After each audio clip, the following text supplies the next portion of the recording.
வணக்கம்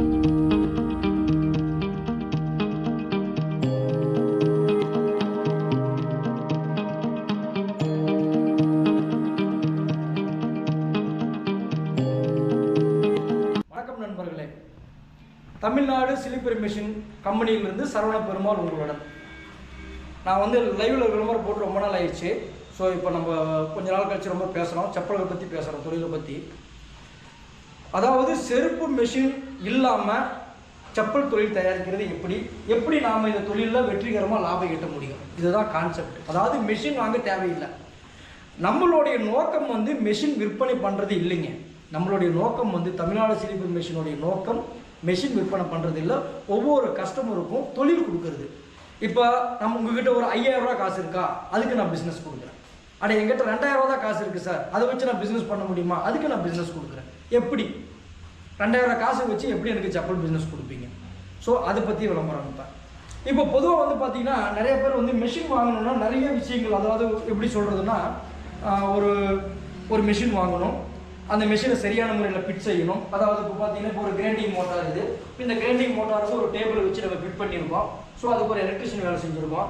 அடுத்து இது ட்ரில்லிங் மோட்டாரு. ஸோ இந்த ட்ரில்லிங் மோட்டாருக்கு தனியாக ஒரு டேபிள் வச்சுருக்கோம், அதுக்கு உண்டான எலக்ட்ரிஷியன் வேலை செஞ்சுருக்கோம். ஸோ ஒரு ஸ்டாப் டேபிள். ஸோ இந்த மாதிரி எக்யூப்மெண்ட்ஸ் நிறைய இருக்குது. ஸோ அதுக்கான இன்வெஸ்ட்மெண்ட், அதுக்கப்புறம் ரா மெட்டீரியல் பாருங்கள், அந்த மாதிரி பின் சைடில் ஷீட்டுகள் இருக்குது, வாறுகள் இருக்குது, அதுக்கப்புறம் பார்த்தீங்கன்னா அச்சுகள் இருக்குது. இந்த மாதிரி அச்சுகள் வாங்கணும். இதெல்லாம் சேர்ந்த கலவையாக ஒரு செப்பல் தயாரிப்பு தொழில் செய்கிறதுக்கான உபகரணங்கள். சரி, இப்போ மெயின் கான்செப்ட் என்ன? இப்போ மெஷின் வாங்க காசு இல்லை என்கிட்ட மெஷின் வாங்க குறைவான காசு இருக்குது. ஸோ எப்படி பிஸ்னஸ் பண்ணலாம்? சரி, இப்போ உங்களுக்கு நான் ஒரு நல்ல லாபம் ஈட்டுற மாதிரி எளித வழிமுறை என்னன்னு கேட்டிங்கன்னா, நீங்கள் ஒரு ஹைட்ராலிக் மிஷினும் வாங்க வேண்டாம், ஒரு மேனுவல் மிஷினும் வாங்க வேண்டாம், ஒரு பேரிங் மிஷினும் வாங்க வேண்டாம். ஸோ நீங்கள் உங்களுக்கு உண்டான கட்டிங் செப்பலை நான் கொடுத்தேன். ஸோ கட்டிங் செப்பல் நான் கொடுத்துட்டா அதுக்கப்புறம் நீங்கள் என்ன தான் வாங்கணும் அப்படின்னு கேட்டிங்கன்னா, ஒன்லி ஒன், நீங்கள் வாங்க வேண்டியது இந்த கிளாம்ப். இந்த கிளாம்ப் நீங்கள் வாங்கினா போதும். இது பற்றி நான் ஏற்கனவே விளம்பரம் போட்டிருக்கேன், பட் இதுதான் நான் சொல்லிடுறேன். ஸோ இந்த கிளாம்ப் மிஷின் இருந்தால் கூட போதும், நீங்கள் வந்து செப்பல் தயாரிப்பு தொழில் செய்யலாம். ஸோ இப்போ இந்த மாதிரி கட்டிங் செப்பல் நான் உங்களுக்கு கொடுக்குறேன். ஸோ இந்த மாதிரி ஸ்ட்ரிப்பு கொடுக்குறேன். ஸோ இப்போ நான் என்ன பண்ணுறேன், இப்போ நீங்கள் கட்டிங் மிஷின் வாங்குறதுக்கு ஒரு 1 லட்ச ரூபா நீங்கள் செலவு செய்கிறீங்க, ஒரு 50,000 ரூபா நீங்கள் செலவு செய்கிறீங்கன்னா அந்த 50,000 ரூபா நீங்கள் ரா மெட்டீரியல் இன்வெஸ்ட்மெண்ட் பண்ணுங்கள். அது உங்களுக்கு டபுள் மடங்கு லாபத்தை ஈட்டி கொடுக்கும். மெஷினில் இன்வெஸ்ட்மெண்ட் பண்ணினீங்கன்னா பணம் உங்களுக்கு லாக் ஆகிரும். இப்போ நீங்கள் 1 லட்ச ரூபா இன்வெஸ்ட்மெண்ட் பண்ணி ஒரு மிஷின் எடுக்கிறீங்க. ஸோ நீங்கள் அந்த 1 லட்ச ரூபா மிஷின் எடுத்துகிட்டு நீங்கள் எலக்ட்ரிஷியன் வேலையெல்லாம் செய்கிறீங்க.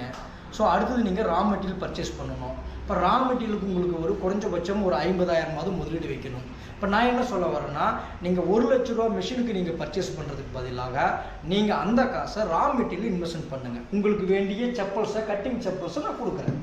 இப்போ இது ஒரு கலரு, இது ஒரு கலரு, இது ஒரு கலரு. இப்போ இந்த 3 வகையான கலர்ஸ் இருக்குது உங்களுக்கு செப்பல்ஸ். ஸோ இதுக்கு மேலே நீங்கள் சின்னதாக ஒரு பிரிண்ட் பண்ணினா மட்டும் போதும், அதுக்கான பயிற்சிகள் நான் உங்களுக்கு கொடுத்துறேன். ஸோ எப்படி அதை செய்யணுங்கிற அந்த பயிற்சிகளும் உங்களுக்கு நான் வழங்கிடுறேன். ஸோ இது மாதிரி வந்து பிரிண்டிங் போடுற செப்பல்ஸ் இருக்குது, இதையும் கொடுத்துறேன். ஸோ இப்போ இந்த கான்செப்டில் நீங்கள் பண்ண வேண்டியதெல்லாம் வந்து மிஷினுக்கு போடுற முதலீடுக்கு பதிலாக நீங்கள் ரா மெட்டீரியல் இன்வெஸ்ட்மெண்ட் பண்ணுங்கள். ரா மெட்டீரியல் தான் உங்களுக்கு வருமானம் ஈட்டி தரும், மெஷின் அங்கேயே இருக்கும். ஸோ அப்போ உங்களுக்கு என்ன மாதிரி மிஷின் வாங்கினா லாபகரமாக இருக்கும் அப்படின்னு கேட்டிங்கன்னா, உங்ககிட்ட ஒரு எக்ஸாம்பிள், சார் என்கிட்ட ஒரு 10,000 ரூபா காசு இருக்குது சார் அப்படின்னா, நீங்கள் இந்த கிரைண்டிங் அண்ட் ட்ரில்லிங் மோட்டார், ஒரு பக்கம் தேய்க்கிறது, ஒரு பக்கம் ட்ரில் பண்ணுறது. இப்போ ஒரு எக்ஸாம்பிள் வந்து உங்களுக்கு நான் கட்டிங் பண்ணி கொடுத்துட்டேன். இப்போ இந்த பீஸ் கட்டிங் பண்ணி கொடுத்துட்டேன். இப்போ இதுக்கு அடுத்தது கிரைண்டிங் பண்ணணும். ஸோ இந்த சைடில் நீங்கள் கிரைண்டிங் பண்ணிக்கலாம். அடுத்து இதுக்கு பின் சைடில் ட்ரில் பண்ணணும். ஸோ ட்ரில்லிங் இருக்குது, அப்போ இந்த சைடில் நீங்கள் ட்ரில் பண்ணிக்கலாம். அதுக்கப்புறம் வார் போடுறதுக்கு ஒரு சின்ன கிளாம்ப்.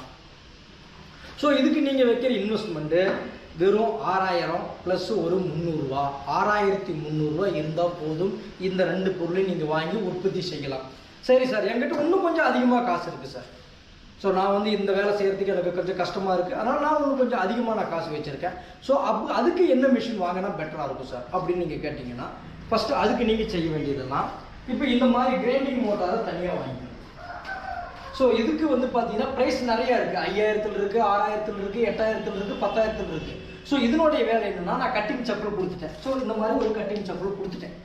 கட்டிங் பண்ணி கொடுத்துட்டு நீங்கள் கிரைண்டிங் பண்ணிக்கிறீங்க. அடுத்து நெக்ஸ்ட் வந்து இந்த மாதிரி தனியாக ஒரு ட்ரில்லிங் மோட்டார் இருக்கும். ஸோ இந்த மாதிரி தனியாக நீங்கள் ட்ரில் பண்ணும்போது ட்ரில் பண்ணிக்கிறீங்க. அடுத்து நெக்ஸ்ட் வந்து ஸ்ட்ராப் டேபிள். ஸோ இந்த 3ஐயும் வாங்கி நீங்கள் உற்பத்தி பண்ணுறீங்க. பிஸ்னஸ் நல்ல க்ரோத் ஆகிருச்சு, நல்ல டெவலப்மெண்ட் பண்ணிட்டீங்க. உங்கள் ஏரியாவில் ஒரு 50 கடைகளுக்கு உங்களுக்கு வந்து கஸ்டமர்ஸ் வந்து ரெடியாக இருக்காங்க. ஸோ அந்த மாதிரி சுச்சுவேஷனில் நீங்கள் மெஷின் பர்ச்சேஸ் பண்ணலாம். அதுக்கு முன்பு நீங்கள் மெஷினில் கொண்டு போய் இன்வெஸ்ட்மெண்ட் பண்ணி நீங்கள் பணத்தை முடக்காதீங்க. ஸோ இதுதான் இப்போ நான் உங்களுக்கு கொடுக்கக்கூடிய கான்செப்ட்.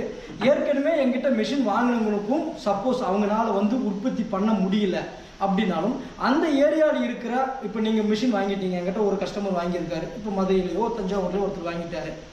ஸோ இப்போ அவருக்கு எப்படின்னா அந்த சரௌண்டிங்கில் இருக்கக்கூடிய யாரோ ஒருத்தர், சார் என்னால் மிஷின் வாங்க முடியல, நான் இந்த உபகரணங்கள் மட்டும் வாங்கிக்கிறேன், ஸோ கட்டிங் செப்பல் நீங்கள் அந்த கொடுத்த கஸ்டமர்கிட்ட நான் வாங்கிக்க முடியுமானா அந்த மாதிரி நான் ஜாயின் பண்ணி விடுறேன்.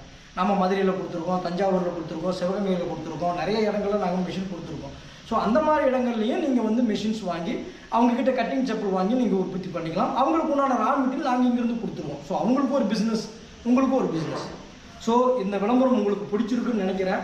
ஸோ நீங்கள் நல்லா திங்க் பண்ணுங்கள். நாம் மெஷின் வாங்குறதுக்கு பதிலாக ரா மெட்டீரியலையும் ஷீட்டுகளையும் வாங்கி உற்பத்தி பண்ணி நாம் லாபத்தை இரட்டி பார்க்கலாம். ஸோ அதுக்கான வழிமுறைகளை நான் உங்களுக்கு சொல்லித்தரேன். நன்றி, வணக்கம்.